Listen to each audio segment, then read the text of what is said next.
sur Femmes dans le Flow, le podcast des femmes qui n'ont pas fini de se révéler. Je suis ton hôte Florence, exploratrice, éclaireuse, amoureuse de la vie. J'ai envie d'explorer avec toi des sujets qui te permettent de créer et construire la seconde vie la plus rayonnante pour toi. Alors si tu te sens appelé, que tu sais qu'il te reste des choses à accomplir, ou simplement si tu cherches un maximum d'inspiration pour t'épanouir, installe-toi confortablement. C'est parti pour l'épisode d'aujourd'hui. Est-ce que tu t'es déjà demandé où tu en es vraiment dans ta vie? Pas par rapport aux autres, pas par rapport aux attentes de la société, mais par rapport à toi.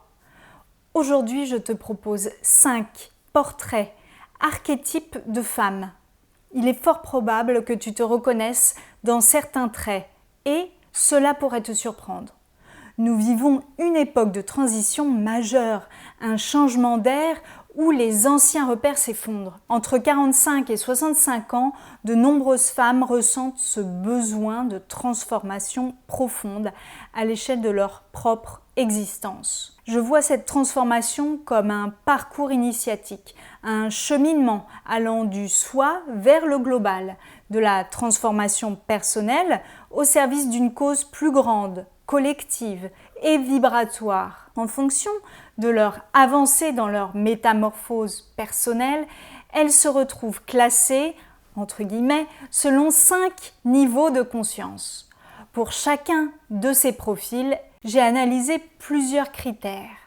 La connaissance de soi, la prise en main de ses responsabilités, l'autonomie financière et spirituelle, ou encore la capacité d'initiative. Tu peux être à cheval sur plusieurs profils. Je te laisse écouter et ressentir où tu sens que tu te situes aujourd'hui. Mais juste avant de commencer, si ce contenu résonne pour toi, prends 3 secondes pour t'abonner à la chaîne ou à ce podcast et à me laisser une note ou un avis sur la plateforme qui te le permet. C'est le meilleur moyen de me soutenir, de soutenir mon travail d'indépendant et de ne pas manquer les prochains épisodes. Allez, on enchaîne. Le niveau 1, l'ignorance. Elle est absolument inconsciente du problème de la perte de contact avec elle-même. Elle n'a jamais consulté de psychologue ou de thérapeute. Elle se soumet souvent, sans s'en rendre compte, à un cadre extérieur qui exerce une forte pression sur elle depuis longtemps. Sa famille, son couple. Elle s'identifie complètement à son rôle d'épouse, de mère, de fille ou de belle-fille. Elle peut avoir une carrière brillante dans laquelle elle s'est épanouie, mais elle a toujours veillé à ne pas faire d'ombre à son mari ou à ses proches, ses parents par exemple. Elle n'a rien mis en place pour son autonomie personnelle et financière. Les médias qu'elle consulte lui confirment qu'elle est conforme au système. Ses amis et collègues lui ressemblent. Face au vide laissé par le départ de ses enfants pour leurs études supérieures, elle va chercher activement à combler ce nid vide. Elle fera en sorte qu'il revienne le plus souvent possible, installant ainsi un lien de dépendance affective inversé avec eux. Sur le plan physique, elle a des douleurs chroniques. Elle se sent fatiguée, vide, irritable. Elle n'a pas conscience que ce sont les symptômes, par exemple, de la périménopause. Elle subit, elle se dit c'est l'âge, c'est normal, tout le monde vit ça. Elle reste bloquée dans le statut que la société lui a donné, complètement passive face à sa propre vie. Elle ne remet pas en question ses choix et accepte un pseudo-narratif extérieur. Sa chance est son opportunité. N'ayant rien entrepris avant ses 45 ans, il est peu probable qu'elle initie un changement après, à moins d'un événement qui serve d'électrochoc. Le coup de son inaction, elle va traverser sa deuxième partie de vie dans l'appréhension de la vieillesse et de la fin de sa vie. Allez, passons au niveau 2, l'éveil. Elle a conscience d'un problème. Elle suit encore le narratif, mais elle sent au fond d'elle que quelque chose ne colle pas. Elle aimerait vraiment sortir de cette situation, mais n'entrevoit aucune solution. Elle voit seulement le mur devant elle et ressent une immense impuissance. Elle s'est jurée de ne pas être comme sa propre mère, restée bloquée au niveau 1. Elle pense avoir construit sa vie en opposition au modèle maternel, mais en réalité, elle délègue tout autant son pouvoir à une autorité extérieure. Elle n'a ni le cadre culturel, ni le réseau social pour lui apporter des réponses.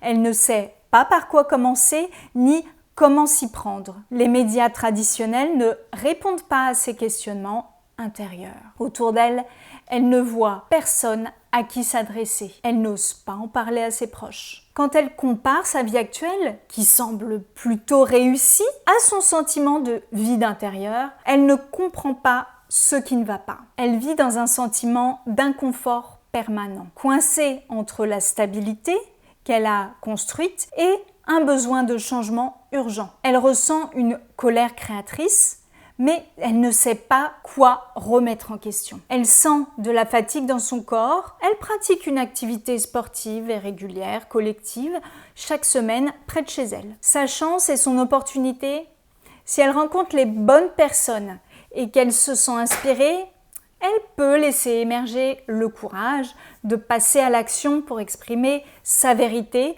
plutôt que de rester spectatrice. Le coup de l'inaction, elle avancera avec un sentiment profond d'inaccomplissement, mais toujours sous couvert d'incompréhension. Passons maintenant au niveau 3, la recherche. C'est le point de pivot.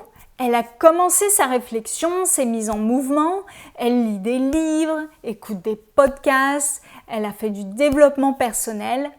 Elle cherche parfois, à travers les tendances morales du moment, à s'aligner sur des valeurs plus éthiques. Elle ne veut plus faire n'importe quel travail juste pour payer ses factures. Elle cherche de l'éthique, de l'écologie personnelle, du respect de son temps. Elle veut un travail qui a du sens, comme on dit communément. Cependant, elle n'a pas l'autonomie nécessaire pour lui permettre un véritable éveil spirituel. Elle fait du yoga ou de la méditation, mais sous forme de pratique bien-être, de relaxation pour calmer le mental. Elle n'a pas encore pleinement connecté ses propres outils à sa guidance personnelle, à un espace spirituel qui n'appartiendrait qu'à elle. Elle délègue encore, elle cherche son expression personnelle, mais cherche encore à se rassurer dans des mouvements collectifs. Parfois, elle délègue sans s'en rendre compte son discernement au point de se montrer très entière, voire intransigeante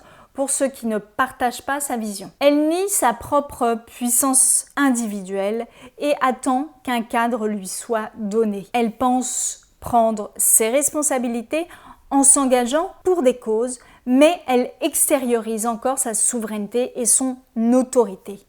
Par exemple, elle investit ses finances pour l'avenir de ses enfants, mais pas pour sa propre expansion et autonomie. Elle reconfigure ses valeurs vers plus d'authenticité.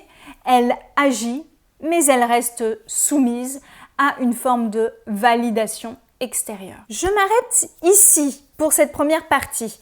Si tu veux savoir exactement ce qui se passe après cette action et comment cela ouvre les portes du niveau 4, l'alignement, et du niveau 5, la souveraineté, la suite t'attend dès maintenant. Je t'invite à laisser ton adresse mail pour débloquer la suite de l'épisode immédiatement. Clique sur le lien juste en description, sous la vidéo ou dans ma bio. Rentre ton email, je t'ouvre l'accès au reste de l'histoire. Et en bonus, je t'offre ton outil d'introspection, la roue de ta révélation. On se retrouve tout de suite de l'autre côté pour la suite de l'épisode et la fin du niveau 3.